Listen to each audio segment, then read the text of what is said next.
hotline you can call with any questions. The Department of Indian Work St. Paul partnered with the Minnesota Department of Health to open the Twin Cities American Indian COVID-19 hotline. They provide information on vaccines, booster shots, and testing sites. Right now, booster shots are available to anyone over the age of 18 for those who are eligible. The Twin Cities American Indian COVID-19 hotline can also help with housing, food, medical, and educational support. If you or someone you know has questions about COVID-19, vaccinations, booster shots, or testing, please call 651-304-9986. Again, the number is 651-304-9986. The Twin Cities American Indian COVID-19 hotline is open for calls Monday through Friday from 8 a.m. to 5 p.m. Call the Twin Cities American Indian COVID-19 hotline at 651-304-9986. Stay healthy all year long and protect yourself, your loved ones, and your community by getting vaccinated against COVID-19. COVID-19 vaccines are safe, effective, and free, and approved for everyone over the age of 5. Wear a mask outdoors in crowds and indoor settings, and lay low or get tested before visiting family and friends or attending events. To get more tips, schedule your vaccine, or get tested, visit ramseycounty.us/COVID vaccine. That's ramseycounty.us/COVID vaccine. Minnesota has the only original wolf population in the continental United States, and 80% of Minnesotans believe the wolf should be protected. Howling for Wolves is asking Minnesotans to respect our true wildlife manager, the wolf. Their survival is critical to our ecosystems, our communities, and even our economy. As highly intelligent animals with strong social bonds, Minnesota wolves deserve to be protected and admired. Learn more at howlingforwolves.org. Let's live and let howl. Hey, Olgama, I've been hearing a lot about this term, climate justice. What is that? Climate justice is recognizing that the negative impacts of climate change don't affect all people equally. It also means transitioning from a fossil fuel-based economy to a more sustainable future. MN350 is one of the groups that's pushing for this transition to protect our futures. You can even get involved too. That's great, especially since I'm concerned about pipeline projects like Line 3. How can I help MN350? Just find them on Facebook or visit mn350.org.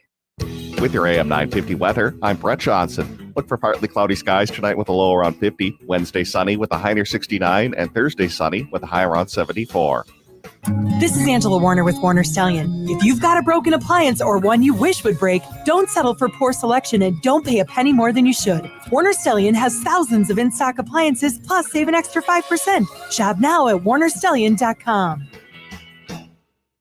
Portions of Native Roots Radio may be pre-recorded. It's a good day to be indigenous.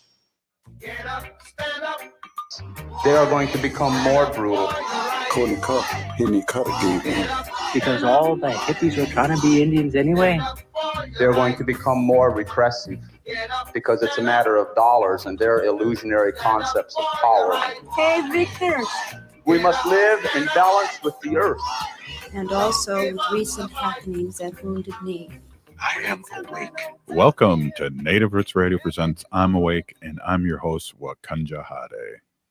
Hey, Kadagi to all my friends and relatives in four directions. You are listening to Native Roots Radio presents I'm Awake, and I'm your host, Robert Pilot, and we discuss local and national Native news and events. And as you know, Wendy, Native issues are human issues, and human issues are Native issues. This portion of the show is brought to you by Native Roots Trading Post. We're located at 700 Nicollet Mall in downtown Minneapolis on the first floor of the Dayton's building. We support Native American artists. Yes, we do. Hey, and it was exciting. Our daughter and Laurel were at a powwow last week, and they did really well, and we're really proud of her. And it's powwow season, so look out. We're going to be at the Native Roots Trading Post is going to be at powwows near and far with you. We'll have resist shirts and earrings and all those groovy things that we have down there. So they did a great job, didn't they, Wen? Yeah, it was great. It was so much fun. It's just fun to be at the powwow, and since we have the post there and we're selling some of our merchandise from Native Roots Trading Post, we're getting to meet a lot of people. It's really fun. Right, exactly. And it's always fun. It's been a couple of years since we've been powwowing, and I think it's always fun just to say the word powwow. It is fun. So Wendy's in our New York office, and Ogma is up in the deep north working on the news. And let's get Ogma on here with the news. Welcome, Ogma. Hi, Anim Buju, everybody. I am Ogama Ganuakwe. I'm a member of the Red Lake Nation in northern Minnesota, and my name means Strong Golden Eagle Woman. Speaking of northern Minnesota, I always want to touch base on what's happening up in the deep north a little bit, and something that's coming up is that the Minnesota sugar bush is threatened by the Huber mill, and artist and musician Annie Humphrey, along with fellow musician David Huckfeld, are having a concert tomorrow in Duluth, and it also serves as an informational meeting about the proposed Huber OSB plant that threatens forest air and waters in central Minnesota. The concert is tomorrow night from 7 p.m. to 9 p.m. at the West Theater at 319 North Central Avenue in Duluth. So if you're listening to in northern Minnesota in the Duluth area, check out Annie Humphrey and learn more about the dangers of the Huber engineered wood plants or Huber OSB plants in central Minnesota. It is going to be a massive and polluting OSB manufacturing facility on 1855 treaty territory. It is within 1 mile of the Leech Lake Reservation, and if constructed, they plan to cut more than 400,000 cords of wood per year, all within a 100-mile radius of the plants. If you want to find out more, you can check out protectmnforest.org if you want to find out more information about the Huber engineered wood plant and the damages that it's going to cause here in northern Minnesota. Also, events that are coming up here in northern Minnesota, June 3rd through June 5th, so that's this coming weekend, is going to be the Water is Sacred gathering at the headwaters, and this event is hosted by the Minnesota Interfaith Power and Light, plus a whole host of other groups, including Honor the Earth. You can register for the event at mnipl.org under their events tab, and I will go ahead and put that link up for everybody. But what they are doing is it's actually their 4th annual gathering at the headwaters, and they are gathering as a multi-faith group to pray and affirm Native American indigenous sovereignty and explore the local economy while making shared work of fighting for a world where treaties are honored and we're fossil fuel free. Again, that's this weekend, June 3rd through 5th, up at the Itasca State Park, and there'll be prayer circles and all those kinds of things. However, if you're down in the Twin Cities and you can't get up north this weekend, there is going to be a really cool event that can also help Mother Earth, hosted by Dream of Wild Health, this Saturday from 10 a.m. to 12 p.m.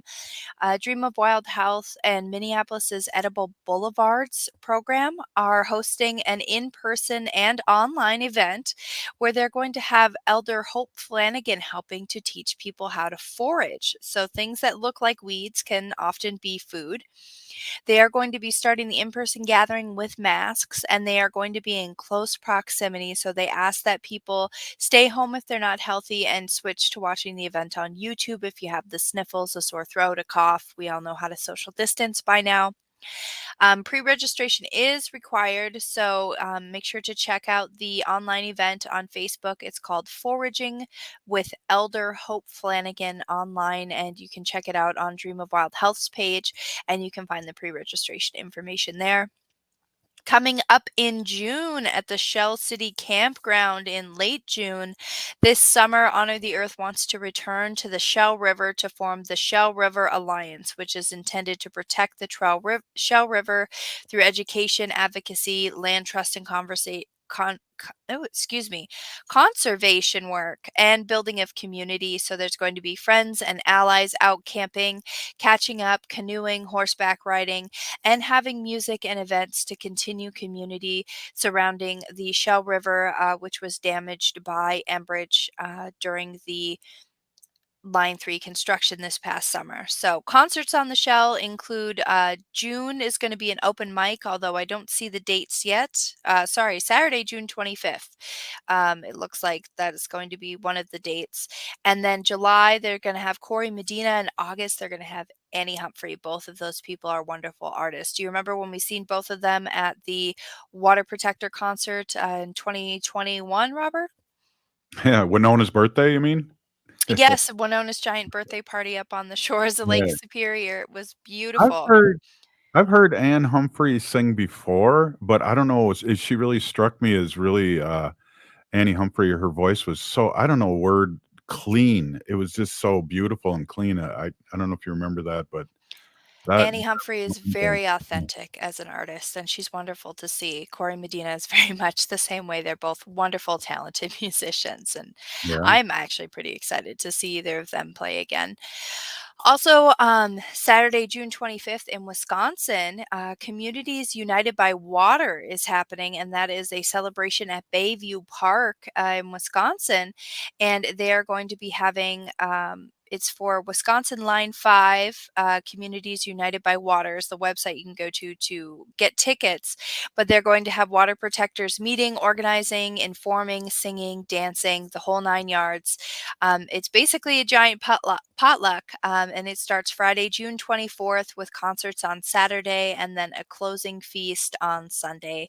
Again, you can check out wisconsinline5.com for more information if you want to sign up and get your tickets for that event coming up June 25th in Wisconsin.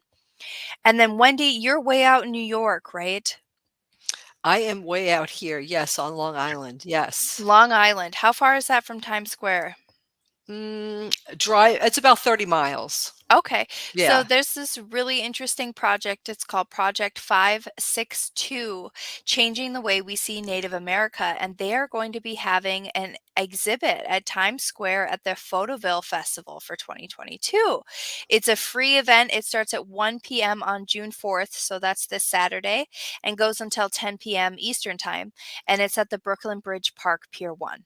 So they're Wow. going to be having photos and art exhibits from over 60 different public art exhibitions, a walking tour, panels, interactive workshops, etc., all happening at this event. And one of them is going to be Project 562. So if you get a chance, that'd be something really cool you could check out. That is so exciting. Yes, I'll have to Dang, do I wish that. I was there now. I know, right? And the one last thing I want to touch on before we run out of time is make sure you go over to the ndncollective.org. They have launched the Collective Abundance Fund, and that is to try to build wealth within Native communities, and they're hoping it'll redefine wealth on Indigenous terms. They're looking to redistribute hopefully nearly $50 million to Native and individuals and families across Minnesota, North Dakota, and South Dakota, beginning in early 2023. So head on over to ndncollective.org to take the survey to find out how you think that money should be distributed and what wealth means to you. Up next, Nancy Beaulieu. We'll be right back after this short break. Stay with us.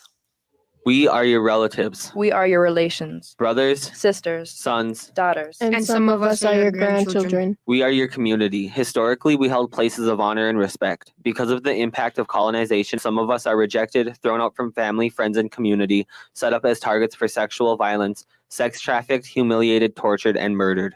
Everybody has the right to be safe. We are your relatives. Remember, Homophobia is not traditional. Sponsored by the Minnesota Indian Women's Sexual Assault Coalition. Hey, Olgama, I've been hearing a lot about this term, climate justice. What is that? Climate justice is recognizing that the negative impacts of climate change don't affect all people equally. It also means transitioning from a fossil fuel-based economy to a more sustainable future. MN350 is one of the groups that's pushing for this transition to protect our futures. You can even get involved too. That's great, especially since I'm concerned about pipeline projects like Line 3. How can I help MN350? Just find them on Facebook or visit mn350.org. Minneapolis Public Schools wants to hire you. They have a variety of positions to start your career. You can work in the classroom as a teacher or classroom support, or work outside the classroom as a bus driver, in the culinary wellness department to help prepare nutritious meals, or keeping the building safe and sanitized as a custodian. Bilingual, bicultural, candidates encouraged to apply. Start your career in education and apply today at jobs.minneapolis.k12.mn.us. J&S Bean Factory is a native-owned, community-supported, cozy, artsy coffee shop which offers roasted on-site beans, live music, and baked goods. Relax in the beautiful outside patio. City Pages writes, voted top 10 coffee shops. Tucked into a quiet corner of St. Paul's Highland Park neighborhood, this coffee shop roasts beans on-site from the best coffee-growing countries in the world. located at 1518 Randolph Avenue, St. Paul. The good stuff.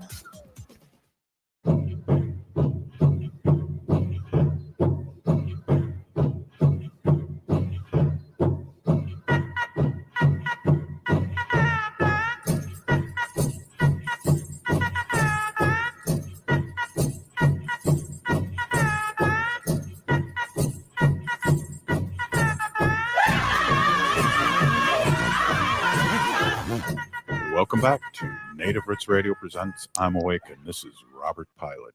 This portion of the show is brought to you by MN350, a grassroots organization fighting for climate justice.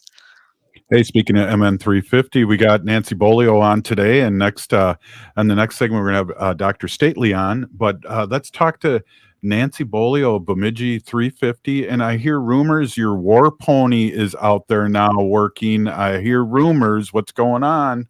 Right. Robert, well, again, for people that don't know me, I'm Nancy Beaulieu, Leech Lake. I'm the Northern Organizer for Minnesota 350.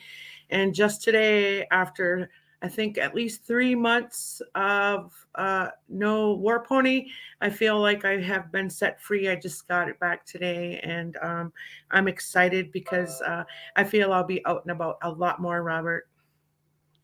Right on. You'll come down to the store and maybe work some powwows with us, sell your soap. It's going like hotcakes. Oh, yeah, that's soap making. Robert, I'm going to be making a dream catcher tonight, so I get to decompress a little bit. I was just thinking about how super busy our I'm getting all these messages, and I'm sorry I cannot shut the volume down either. But so anyway, the Indian collective that Ogaman was just speaking about, somebody inboxed that to me. I took a look-see, and it's so exciting. So I encourage people to really look into that. Even if it's not for you, answer the survey, because it helps set the platform of, how to distribute that wealth. And, like I was telling Senator Mary Kunesh-Poddin, even if I'm not selected, just filling out the survey, I felt like I made a contribution to how that wealth should be distributed. And I think, our people just need this type of opportunity. So if you're looking for opportunity, this is your opportunity. So I would highly recommend you all take a look at the NDN Collective website and find out more information about that. So yeah, just wanted to reflect on that, because I felt really good about taking the time to fill out the survey. Even if it doesn't help me, it helps out another brother or sister. And I also wanted to share, Robert, last Monday, maybe the Monday before I lose track of time, I took some training that was provided by White Earth Reservation and how to be a cultural monitor. And I think it's really important, that we find different ways how we could step up and be a part of, where our eyes need to be. So I'm excited to be a substitute on the Highway 2 project in the White Earth Reservation. But we also know moving forward that we can apply these skills to other critical infrastructure, because there are no culture monitors out there like they say there is. So we feel that we want to put that in our own hands and educate ourselves. So I'm excited about that. Can you tell us a little bit more about that? Because that sounds really interesting. And is that nationwide or Minnesota-wide or tribe-wide? How did somebody like me or somebody in Wisconsin or Illinois take advantage of this kind of opportunity? Well, Robert, I think this is just, something kind of small for now, but I think it's something that we want to work on as Native people, to bring more attention to the need to have, ourselves as the monitors protecting, our ceded territory.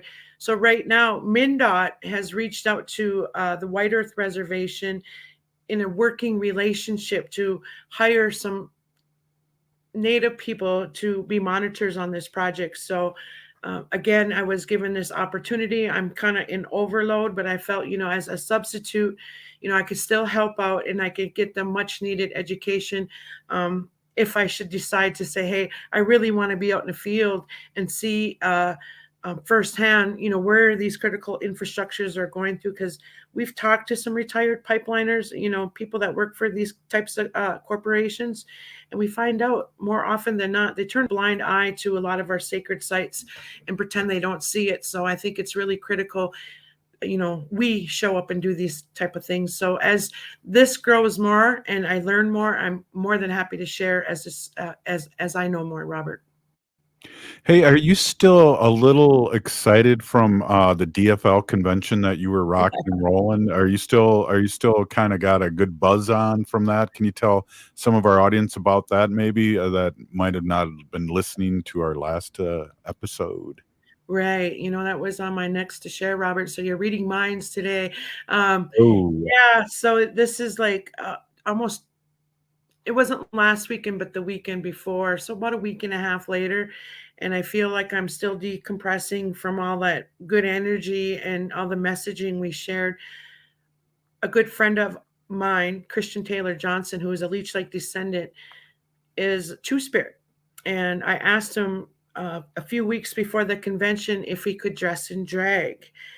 And I asked him to do that because we wanted to open the doors to however you want to show up, whoever you want to show up to be, whatever. There's a place in this party because it's the DFL party. If we're going to defend democracy, this is the party to do it. But I also want to stress the reason why we did this was because we wanted to support the treaty resolution. We wanted to represent all the Two-Spirit people, the Native communities, and we wanted to build power within this party because we see more often than not that elected officials or people that say they're on our side tend to use us for our votes or, ways to get additional money. And we can't do that no more. We have to figure out how we're going to show up. And I think when Christian, wore the drag, it was a pretty blue gown, big top hat that read honor the treaties. And it was so inspiring because we were nervous going in, not knowing, what the people were going to give to us emotionally speaking. And Robert, we got tons of love and we got a lot of respect for us being there, honoring our treaties. And yeah, that would be Christian. And what was most exhausting about the convention? Oh yeah, he's looking great in that. Yeah.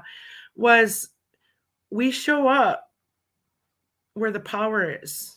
And it's not always easy, but we want to also let our relatives know that it's okay to be in this party. It's okay to show up how you want to show up. Yeah, there he is with actually the DFL chair, and that is Ken Martin.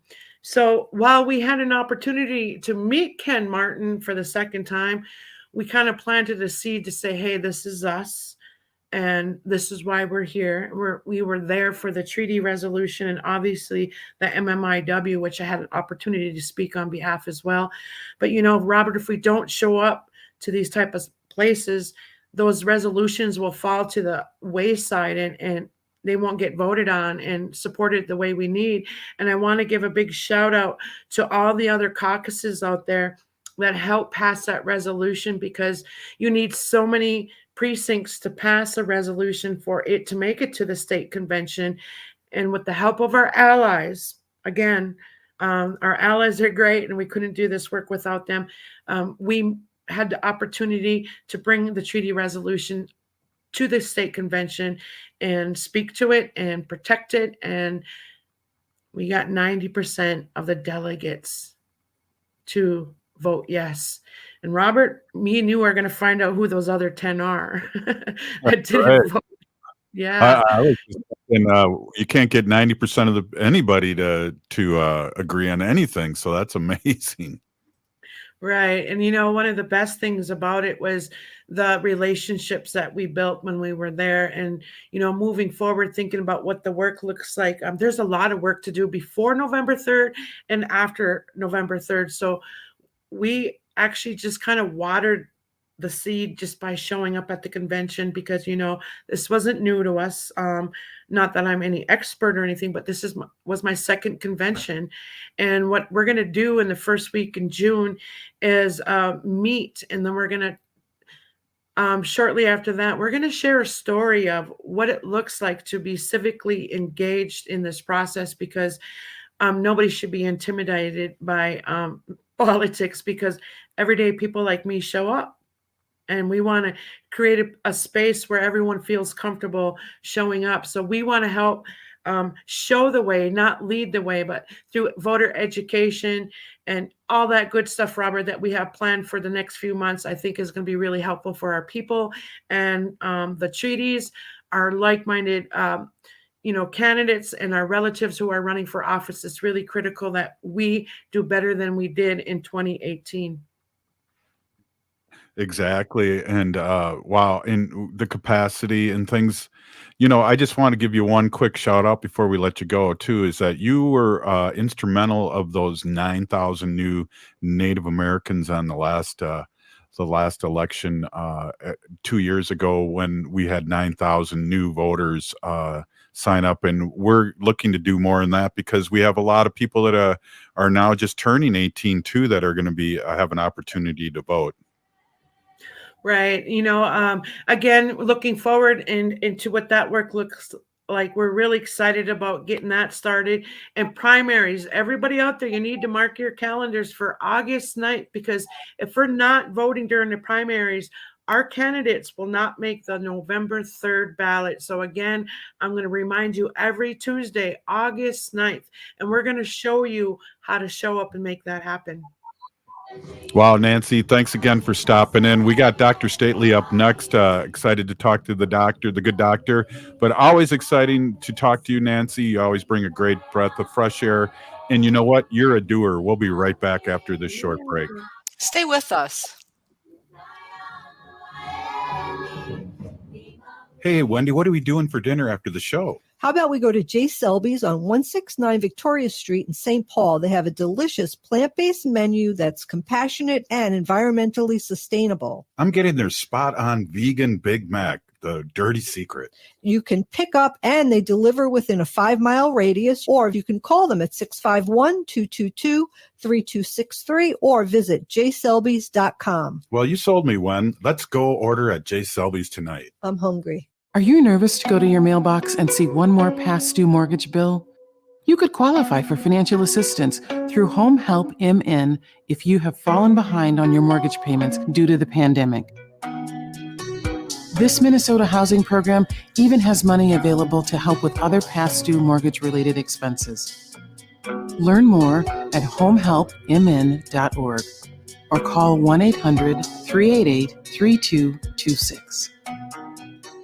Hey, Olgama, I've been hearing a lot about this term, climate justice. What is that? Climate justice is recognizing that the negative impacts of climate change don't affect all people equally. It also means transitioning from a fossil fuel-based economy to a more sustainable future. MN350 is one of the groups that's pushing for this transition to protect our futures. You can even get involved too. That's great, especially since I'm concerned about pipeline projects like Line 3. How can I help MN350? Just find them on Facebook or visit mn350.org. Hi, everybody. I'm Santita Jackson, and I want you and all your friends to join my new show, The Santita Jackson Show, Monday through Friday, 6 to 8 a.m. Central on the Progressive Voice of Minnesota. Hi, I'm Peter Solak. And I'm Adam Ostrowski. We are here at Woodland Stoves and Fireplaces to talk about the joy of live fire cooking. Cooking over a live fire is the oldest and most basic form of cooking. What's new is in the way fire is handled and its heat is managed. It's easier to experience and enjoy the smell and taste of food cooked over a live fire. Woodland Stoves and Fireplaces sells and installs live fire grills, fire pits, and ovens. Let us help you experience the smell, the taste, the fun of cooking with fire. Pizza was first made and is still best made in an open fire oven. The radiant and conductive heat of a live fire is unmatched for wood roasting and baking artisan breads too. Come see the many ways you can cook over a live fire. Woodland Stoves and Fireplaces has over 35 working wood and gas units on display at the corner of East Franklin and Riverside Avenue in Minneapolis. More information at woodlandstoves.com. Find the fire that works for you. Woodland Stoves and Fireplaces, out of the ordinary products and services since 1977. Hi, this is Chad from AM 950. Snap Construction is arguably the most well-reviewed roofing, siding, window, and insulation contractor in the metro. Ryan is so excited about working with AM 950 and our listeners that he wants to help us grow. This is Ryan, owner of Snap Construction. I was friends with Chad long before I started marketing with him. I was a bit skeptical of radio advertising before Chad convinced us to run ads. The advertising's been so successful, we want to help the station grow. We've absolutely loved working with the listeners of AM 950, and we all know how extremely important this radio station is to the community. To help AM 950 grow this summer, Snap Construction will be putting up proceeds to assist the station in marketing on social media. Snap Construction encourages you to follow, engage, share, and interact on the AM 950 social media platforms. Together, we can all work to ensure AM 950 continues to thrive and grow in our communities. We stand by our work with a lifetime craftsmanship guarantee. For a free estimate or more information on our financing, call 612-333-SNAP or check us out online. With your AM 950 weather, I'm Brett Johnson. Look for partly cloudy skies tonight with a low around 50, Wednesday sunny with a high near 69, and Thursday sunny with a high around 74. Make your next night out memorable with Crooner's Supper Club, a little piece of old school nightlife in the 21st century. You can enjoy a delicious dinner, fabulous cocktails, and music from top-name local and national jazz artists. Crooner's Supper Club is on Moore Lake off 694 and Highway 65. Learn more at croonersmn.com. You're listening to Native Roots Radio. This is Spirit from Reservation Dogs. Get up and listen.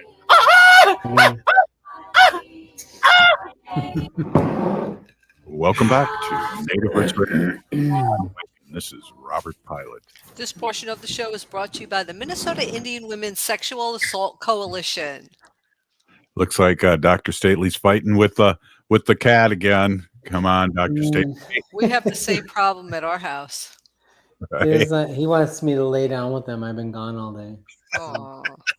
Oh, that's his way of telling me it's time for a nap. What's your kitty's name? His name is Boy Kitty. Nothing too creative. Oh, baby. Boy As Kitty. opposed to Girl Kitty. Yeah, girl kitty's name is Tabby. She's over there somewhere. Oh, okay. Yeah. Wonder if we could have a transgender kitty. It's possible. Right? Yeah, I think so. I think it's possible. So, Robert, why don't you introduce Dr. Stately? Hey, I want to introduce the groovy Mr. Anthony Stately, and I get to call him Tony now that he's been on the show for a couple of years now. So, and he's the CEO of the Native American Community Clinic here in the Twin Cities, Minnesota, and we talk about a lot of different things from COVID to mental health to and it looks like we're talking about wrestling cats now. yeah. But I want to kind of touch base on a somber note, Dr. Stately, at first. And of course, it's been around the news here for a week, and the absolute heartbreaking shooting in Texas of 21 people. And I can't imagine being a 10-year-old person dialing 911 and then putting blood of her friend on herself to look like she's passed away so she wouldn't be murdered. That's all these stories that are coming out now. It's just hard. It's incredibly heartbreaking. It's terrible. Like I cannot imagine like being a parent of a 10-year-old having your child call you and tell you that they're inside a classroom with locked inside with a gunman, and begging them to have you get the police and get somebody to get help them. Like it's just.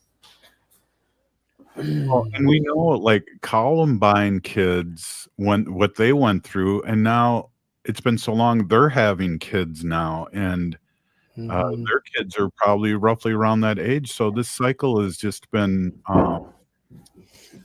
it just hasn't stopped, and it's really heartbreaking. And I just wanted to get your insight on that today. Well, I think it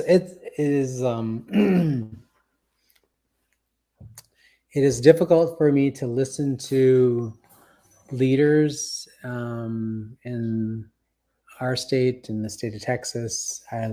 Hard for me to listen to leadership in the United States Congress, and that hold other offices that are having a difficult time sort of making the connection between like how easy it is for people to get guns, and in particular, assault rifles, semi-automatic assault rifles that that are continuously doing this kind of damage in our communities, right? It's just heartbreaking. And then on the tails of like the incident that happened in Buffalo, New York, which is clearly racially motivated, it's just like it's very, very difficult, to sort of like hold that, on top of everything else that we have to hold. All the losses we've had through the last 2.5 years has really been just, this is a little bit much, right? And then, it's like, how do you, like talking with your children? First of all, it's important that you talk with your children. If you have children, if you have young children, helping them to sort of understand, and make sense of this. And it is tough. It's a senseless act, right? But it's really, but they are going to struggle. They're going to have, difficulties managing the fallout from that experience. It's, any number of things can be happening with your children. And so, if you don't happen to have children of your own, you work with children, just kind of like, I think, pay attention to, how their behavior or their their affect and all these other things might shift and change over the next, since maybe before the incident, if they're behaving differently, if they seem to be weepy, if they seem to be anxious, if they used to be really talkative and they're not, and they're silent. You can do simple things like you can ask them how they're sleeping. You can ask them, how they're feeling. You can ask them, are you able to eat? Are depression and trauma and all these things disrupt our normal sort of way of living every day, and we oftentimes don't really recognize that children can be impacted by something of this nature, right? The victims were children, so they see people their age, they see people like themselves that look like themselves, as victim, killed, murdered, right? And that's got to be frightening for them. They're having difficulty sleeping and going to sleep, and they're more clingy. They're more, you can ask them, about those things, and you can also, if they mention, fears that are related to sort of an incident like that, like help them to sort of process that, help them to feel safe, talk to them about ways that you are managing their safety, those kinds of things, so that they can feel safe and confident and assured that they're going to be okay. Right? They're important things to do. Yeah, I mean, as you're thinking too, I think adults as one of the husbands of a teacher who basically died of a heart attack and could be said died of a broken heart. They were high school sweethearts. It spreads out to everyone, and the dull depression of what's going around all over Turtle Island and how it affects adults too. I mean, I were very whimpery during the whole beginning of it before even any information about, it took 77 minutes for them the police to go in. Is it because it's a school of brown kids? And I mean, all these other things that came out, just the initial of these poor kids. And 60 Minutes had that rebroadcast a couple days ago about what these bullets do to these kids. They needed to find out what size shoes they wore. They were so unrecognizable, and things like that just really, not only the young kids, but people like me, it's just like, wow, it's hard for me to talk about, Dr. Stately. Yeah, it sure is. If you are a parent, if you're a grandparent, or your auntie or uncle, you're an older sibling of somebody of that nature, of that age rather, that has got to be so hard. Like, I remember when Sandy Hook happened. Do you remember when Sandy Hook happened? That was probably about, I would say, 8 years ago, almost 10 years. Was it 10? Is it close to 10 Yeah, I years? think it's 10. I think it's Yeah, 10. it's been about 10. So my sons were in kindergarten right over here at the elementary school. And I worked for the tribe, and I was about 4 blocks away, 5 blocks away. And the morning that happened, and I was at work, and I walked out I didn't know that it had happened. I walked out into the lobby of the mental health center that I was working in and saw it on the news, and my stomach dropped, and I just was like, and I left my job. I was like, I gotta go, like, see my kids in school. I gotta just know that they're okay. That was like a natural instinct, I think. And I just, like, after that, they were 5 or 6 years old at the time, and I was just like talking to them about, okay, like, is your teacher talking to you about what happened? Is the school talking to you? Like, what are you going to do if you hear something that sounds like guns, firecrackers? Like, what can you do? Where would you go? Like, going through those things. And there was a moment when I was like looking at their faces, and I was just thinking, God, this is horrific that I have to talk to my children like this. And that I'm telling them, like, coaching them on how to survive something of this nature, right? And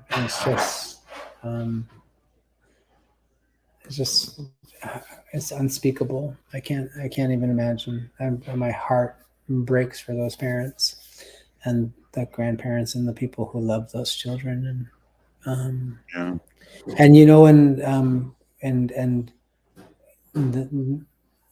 All of us across Turtle Island and across this nation, across the world, really, we are just a little less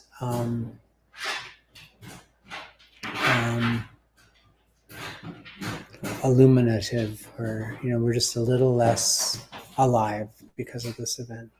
This hits the soul, right?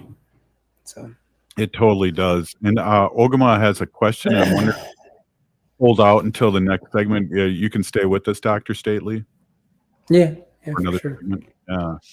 Well, we appreciate you coming in. I know you could come in on Monday, but you had a holiday, so we had to reach out to you and because of your contract to make sure you work this once a week. So we got you on today.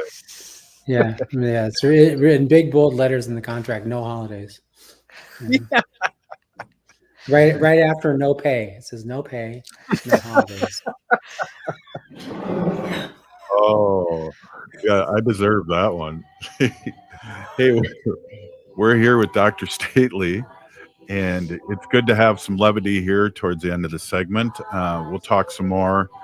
And I think Ogma has a question, and you're listening to Native Roots Radio presents I'm Awake, and we put tobacco out, and our prayers are out there for everyone affected all over Turtle Island with this senseless murders that seem to be easily acquire these guns that don't do anything but murder people. So we're really glad to have Dr. Stately here talk us through it. You're listening to Native Roots Radio presents I'm Awake, and we'll be right back after this short break. Stay with us.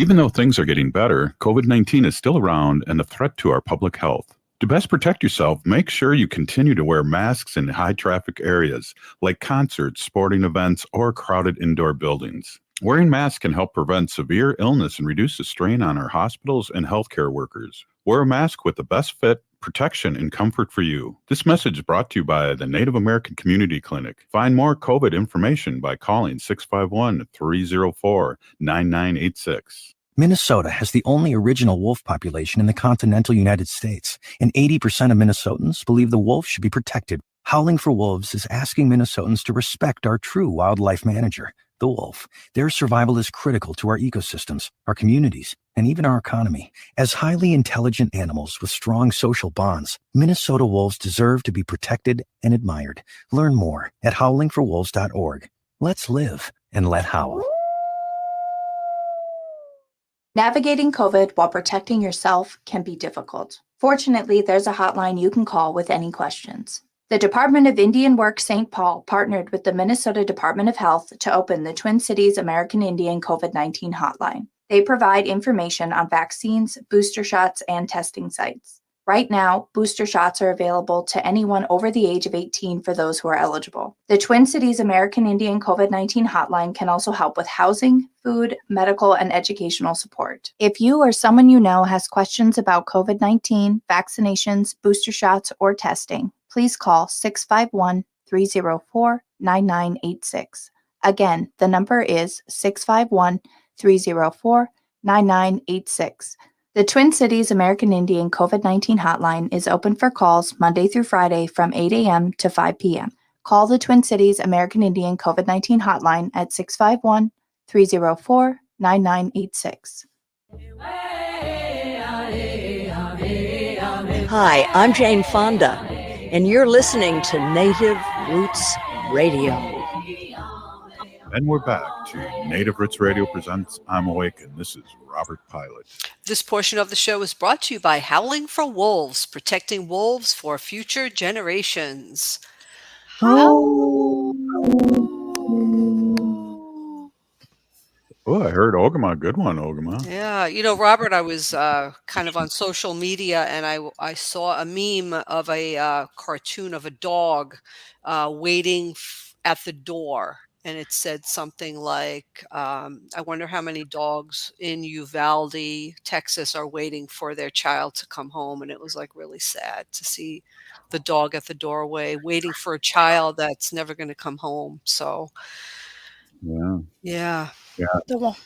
The one that got me was the artist who came and helped parents design caskets for the children based on something they loved. So one was a Superman and one was pink and had glitter, and they're just these tiny caskets. And I think that, and my question, I guess, to Dr. Stately was, I think we see a lot of the sensationalism in this in the media. I mean, even just before the show started, the news, the AP Newswire that aired on the radio covered 3 different gun crimes. Somebody had murdered his girlfriend and her 2 daughters, and then himself, and then another shooting here and another shooting there. And people aren't talking about, what Robert mentioned, that what these bullets actually do to people, what these types of guns actually do to human beings, and especially what they would do to children, or what those tiny caskets look like, or that their dog is waiting for them to come home. And those kinds of things aren't being talked about in the way that I think they need to be talked about, both for the mental health of the people who are experiencing those things, that they feel seen, but also for the rest of the country to understand the true depth of the nature of these heinous things that are happening. Yeah. I know that there are a lot of people that are heartbroken about this incident, and that's absolutely completely relevant and makes a lot of sense. I want to know where I want to see where the anger is, like where we are, like, there's like all around the world there are so many other countries, developed countries like ours,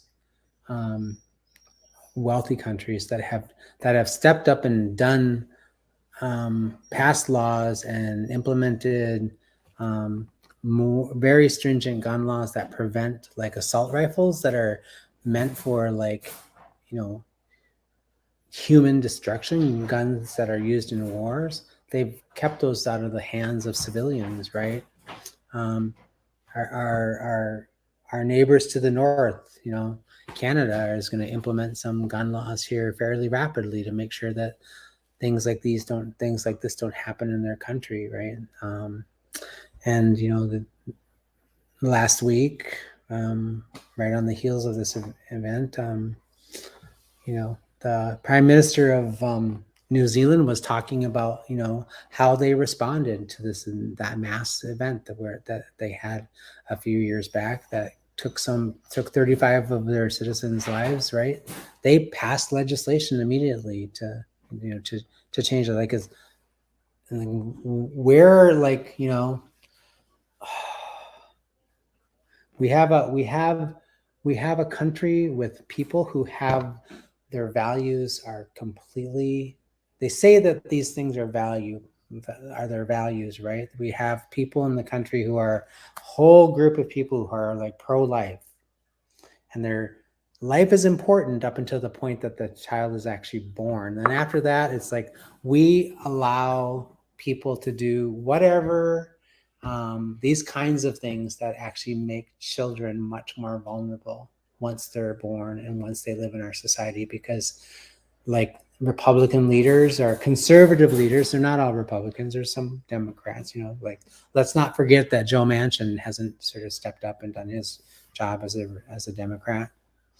Right. That as a progressive leader, it's like no one is willing to step into that space and be angry about this. Why are you so angry, and why will you march in the streets and do all of that stuff to prevent women from being able to have control over their own bodies and the conception? But you will allow these kinds of things to happen. And I hear the argument all the time. People are like, well, this isn't a gun rights issue. This is a mental health issue. And it's actually not true. We are one of the most wealthiest, most progressive, one of the wealthier countries around the world. And we're not the only ones in the world that have severe mental health issues, right?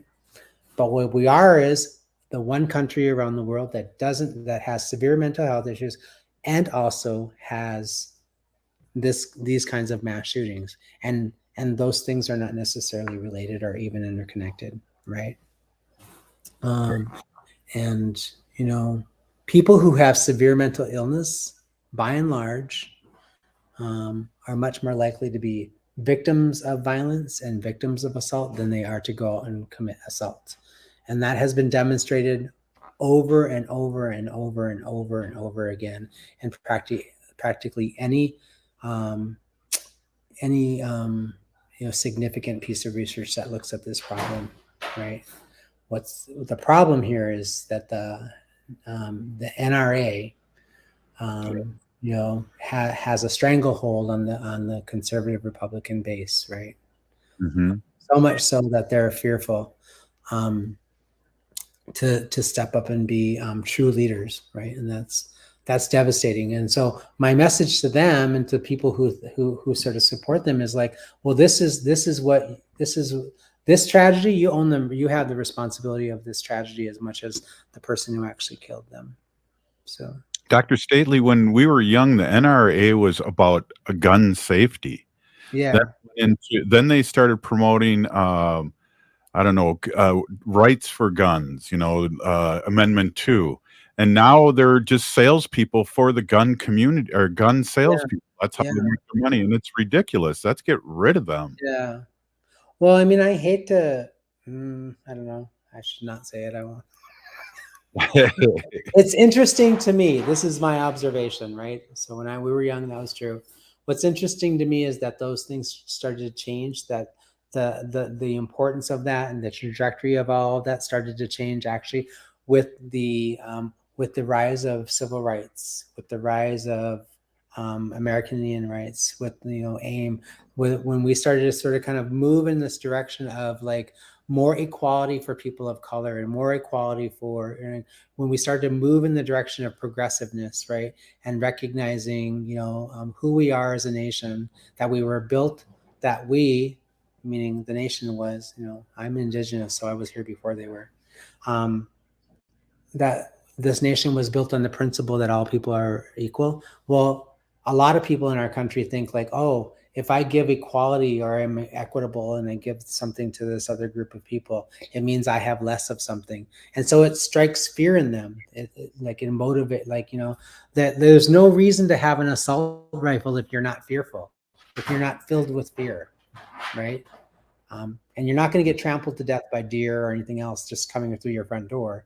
You have a rifle, you have an assault rifle because you are afraid, you're fearful, and you fear, you're holding on to something that is so corely in your core related to your identity, and it makes you, it's a threat, it's a real threat. So those are the things that we have to contend with as a society, and until we deal with those things, we are not going to get better. These things will continue to happen. Well, and it's so really sad, very sad. It's so ironic that you bring that up too, because I think that's been the whole Trump and all that is just the fear of the middle class white people being replaced by, they're going to be the minority in 20 years if they're not already. And so let's not let people that are from this continent into this country and all the things that they're pushing back on because of, like you said, Dr. Stately, fear.